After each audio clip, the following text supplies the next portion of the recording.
Tony, age 56, quote, I was hit with, I'm sorry I cheated, but if you were a better wife, I wouldn't have looked for affection elsewhere.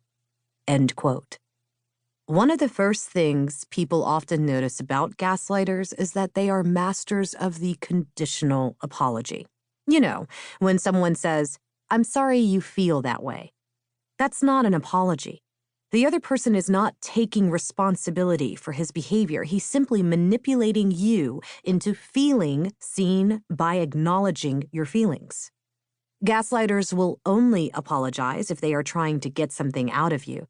Even if they do give you an apology, if you listen carefully, you'll see that it's really a non-apology, and they'll usually only give it because you asked for one or because they were forced by a judge or mediator to do so. They use triangulation and splitting.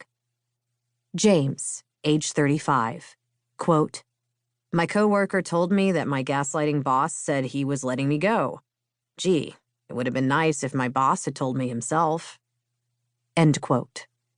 Gaslighters have a whole bag of tricks for manipulating people, but two of their favorites are triangulation and splitting, because driving a wedge between you and other people serves their need to dominate and control. Let's look at these two tactics. Gaslighters triangulate and split for the following reasons: to pit people against each other, to get people to align with them, to avoid direct confrontation, to avoid responsibility for their actions, to smear your character, to spread lies, to create chaos. Triangulation. Joni, age 30, quote, my husband told me my mother-in-law wanted to tell me she didn't agree with how I parented my child. I told him she could come talk to me herself, and I refused to talk about it with him any further. This is part of a pattern of manipulation from her. End quote.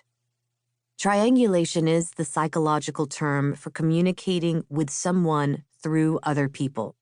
Instead of directly speaking to someone, gaslighters will go to a mutual friend, another coworker, a sibling, or another parent to get a message across. Triangulation behavior ranges from implied communication, I really wish Sally would stop calling me, hoping the receiver will pass this message along to Sally, to blatant statements such as, please tell Sally to stop calling me. Both are manipulative and indirect.